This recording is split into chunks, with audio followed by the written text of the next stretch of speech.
Good evening, and welcome to Counterculture with Danielle D'Souza-Gill. The culture's gone crazy, media's gone mad, and reason has become repugnant. Here, we focus on facts and how to fight back. Tonight, we're going to be talking about Kevin McCarthy's battle for House Speaker, the win of the Gaetz Group of 20, how the Democrats are playing pretend, and we will also discuss the importance of our Second Amendment. LARP is a word that entered the common English lexicon a few years ago. It is derived from the abbreviation of live-action role play.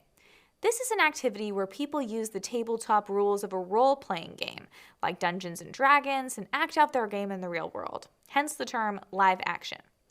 LARPers, as these players are called, go into nature wearing costumes representing their chosen characters.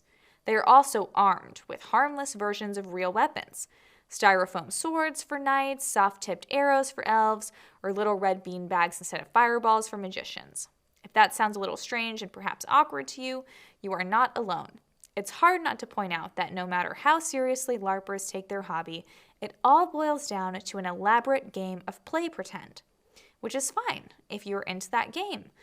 What's not so fine is that our government is also clearly a big fan of LARPing, i.e. playing pretend. What are some examples? For one, the idea that we need to shut down churches but not Walmart in order to stop a virus. And what about Ukraine? Who actually thinks we need to send billions more dollars abroad when Americans are suffering here at home? Our government does. Too many in Congress think this is the greatest issue of our time. It's not. The truth is, most Americans disagree with Congress and believe sending truckloads of our tax dollars to Ukraine could provoke a global nuclear holocaust. What is the trans movement, if not all about forcing others to pretend you're a gender you're not? Pretend that Admiral Levine is a woman or get fired. Allow men to compete in women's sports or lose your school funding. Earlier in 2022, Democrats pretended that they cared about inflation by trying to pass their Inflation Reduction Act, which included about $1 trillion in spending and tax increases.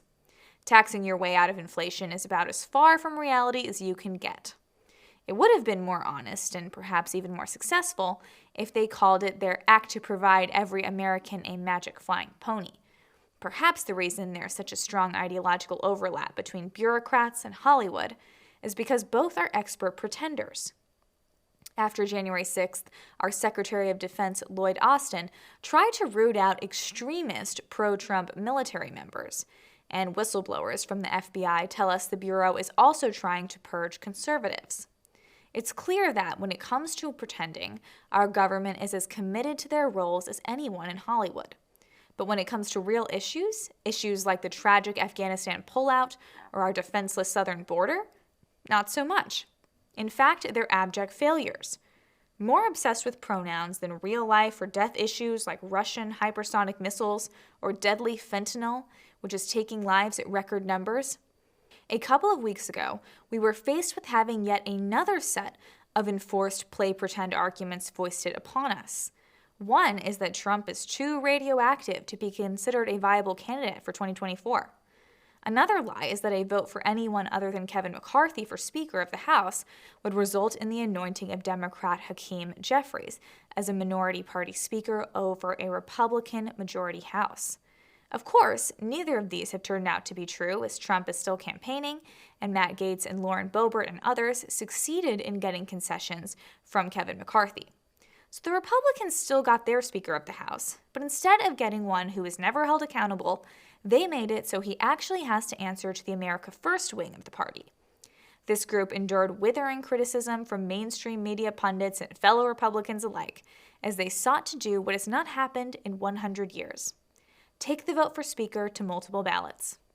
Despite the hand-wringing that these 20 Republicans were destroying our fragile democracy, the end result was actually something that many Republicans, including McCarthy himself, were satisfied with in the end. Far from being a departure from the usual state of politics, using the vote for Speaker to push through a number of smart promises and reform measures is actually a return to how our government used to function. Before the last time this happened 100 years ago in 1923, there were 13 prior instances of multiple ballots for Speaker going back to the late 18th century, near our country's founding. At one point, it took 2 months and 133 ballots to finally reach a conclusion. If anything, this past century was the outlier and not the norm when it comes to votes for Speaker of the House. Leftist politicians and media talking heads shook their little styrofoam swords in protest. They complained the 20 representatives were anti-American, terrorists, or extremists bent on breaking democracy. Yet, this is what democracy looks like. This is what it looks like when representatives go to Congress and take their promise to represent their constituents seriously. That's not a radical idea, or at least it shouldn't be. So what they did was very admirable. It put the establishment from both sides on the aisle to shame. And based on the contrition demonstrated by some of their GOP critics after the final vote, they got a widely praised deal out of it. This deal includes the reinstatement of the Holman Rule, which allows Congress to finally hold unelected government officials accountable by giving them the ability to reduce pay or effectively fire certain bureaucrats. This is a great idea. This represents another return to normal government in America. The Holman Rule was enacted in 1876 and was removed in 1983, over 100 years later, and we can all see how that's been working out for us. Also, spending will be handled via individual bills. No more gargantuan omnibus bills like the $2 trillion train wreck that just passed. Lawmakers now have 72 hours to read bills before voting. No more rushed midnight voting sessions hyped over some crisis. In a move that indicates Republican dedication to power sharing and political debate, the threshold to propose a motion to vacate the chair of the Speaker has been lowered to just one member of Congress. You can see how this upsets the lockstep Democrats. Importantly, a number of committee assignments will also be made available to members of what's known as the Freedom Caucus. The appointment of these non-pretender representatives, also known as populists, to committees heading new investigations into government abuses was a major win. It signaled a fundamental shift in the balance of GOP party power away from establishment concerns and towards the real issues being faced by a frightened and beleaguered American public. Once he secured the speakership, McCarthy saved his most effusive praise for the work of President Trump, the work that he did behind the scenes to secure his election. Quote, "I don't think anybody should doubt his influence," he said. He also said, "What he's really saying, really, for the party and the country, that we have to come together. We have to focus on the economy, make our borders secure. We got so much work to do, and he was a great influence to make that all happen. So thank you, President Trump."